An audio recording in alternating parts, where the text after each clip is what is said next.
Good morning, everybody. My name's Keegan. Welcome back to the channel. Today's going to be my official little DIY of how I'm going to do this. I'm no professional. AJ Hartman, Street Bandito, they do a lot of good work on them. I did do that front clip for the Subaru project, but this is going to be one that's probably going to get cut up for the fenders and the hood to be separate, and I'm going to keep the middle cowl on the silver car. But we're going to start out with some part-all paste. I don't have any spray on separator to keep it, but we're gonna do a couple layers of this. I'm just gonna dip it in a blue towel, wipe it down a couple times, then wipe it down a couple more times, and then do a clean towel and kind of wipe off all the excess. I did a couple layers, wiped it on, wiped it off, little Miyagi stuff, and we've got just this little sheen. I'm pretty happy with it. That's the kind of what I did for that one. So we're gonna go ahead and start sizing up the carbon. Again, we're only doing the hood and the fenders. That fender's broken on the end, so I'll have to make another piece for that later.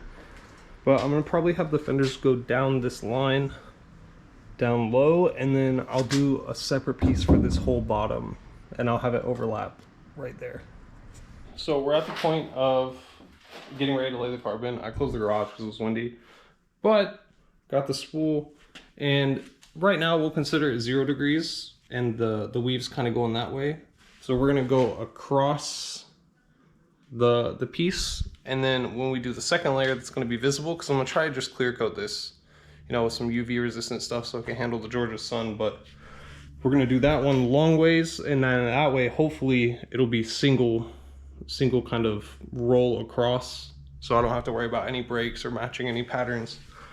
And that'll be 90. So you wanna kind of cross over so you have the strongest weave overall when you sandwich them.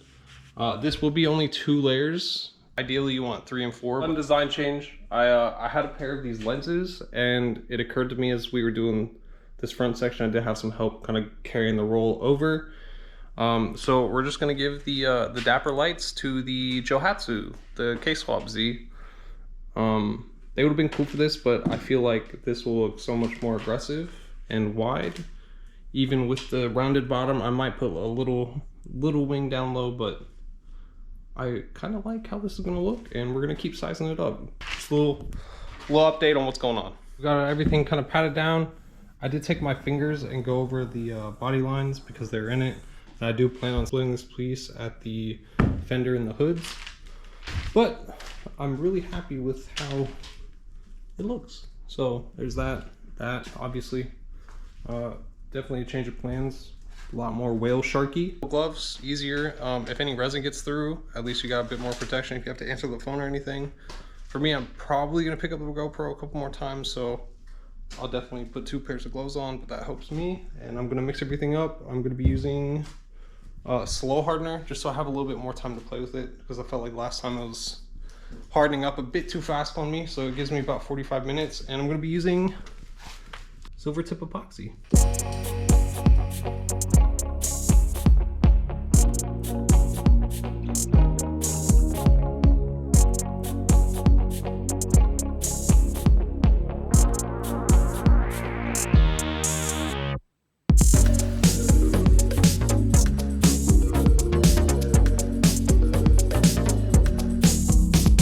Been about like 30-40 minutes since I did the last most resin. Got all pretty level. Let's see if it's a little sticky. Just perfect, leaves a little fingerprint. So we're gonna go ahead and put the second layer on. Homage to the good old 46 car. I'm pretty happy with how everything turned out. It's going down pretty even. There's no really obvious missed spots. Some of it started to fray because my poor cutting skills, but we're gonna try to black out the corners for all the trim on the outside of it. So it should look pretty good all the way around.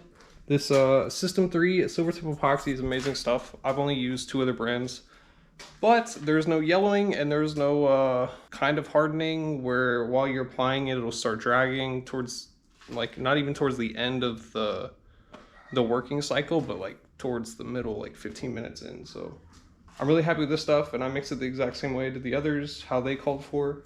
And here she is.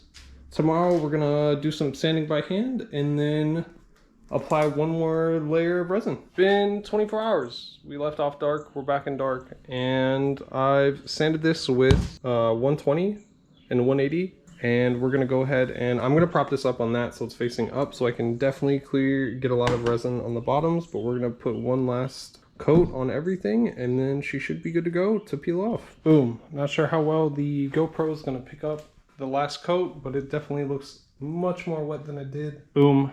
After some wrestling, because I don't use any peel coat stuff. Don't know why. We're going to investigate that for the next go around on anything. But all I got to do now is this bottom section, and I just kind of threw the fenders on top of the car before I brace them at the bottom with fiberglass. But you can see it's kind of looking all right. We just got to still do that bottom section and make some tabs, and these are on top of the broken fenders, so some of the gaps like that and that buckle right there are still pretty obvious.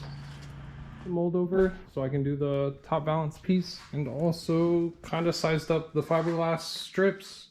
So it's just kind of haired fiberglass that comes in a roll, and this one's going to go probably down there, but I've tucked this one in the side and then I've kind of overlaid it with carbon over here. This is just kind of for the sake of context.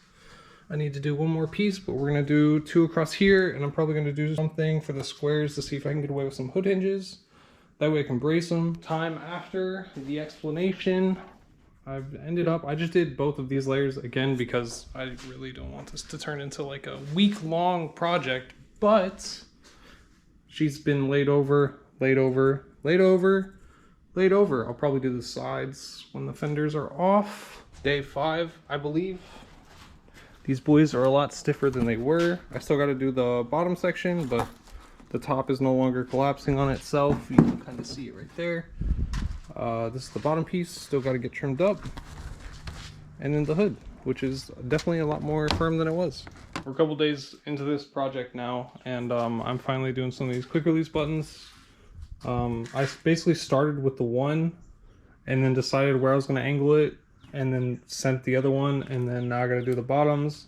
And what I've been doing is doing the circle part first on the underside, marking the top of it with Sharpie, and then going through the backside with a step-up bit, because that step-up bit is just the right size to squeeze the threads of the quick release button itself. Easy. So push that through there and then tighten the nut on the backside, and then it's good to be pushed on. So I got to do one more on the bottoms for both sides, and then I can go up and clean up the gaps a bit more. The hood I'm a little worried about just because that mold has no gaps, but the gaps for the car that I guess it was based off of. So hopefully it doesn't look too bad with how harsh the carbon is, but it looks a little mean. Look a little mean now. All right, just to clarify for the last segment, because I didn't really show it, and I didn't expect to use all these buttons for this little project. These were meant for the Subaru. So on that one, I'll definitely, on getting that front clip back on, I'll definitely go over it much more.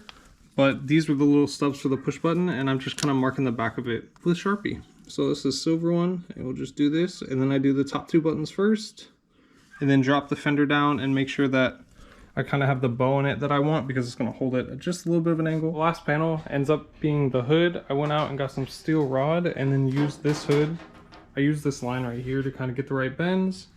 And then that bend was tricky down the middle, but I'm pretty happy with how it landed out. But now it's kind of got a little frame that I'm going to go ahead and line with carbon, kind of how we did the bracing for the fenders. Did the markups for the push buttons down low, and then I went ahead and mounted the LEDs. Hopefully those work fine. I'm going to go ahead and wire them up to the old headlight plug. Those should work fine. And then we can kind of start a final assembly. I'll still have to trim up the sides, but she should be good.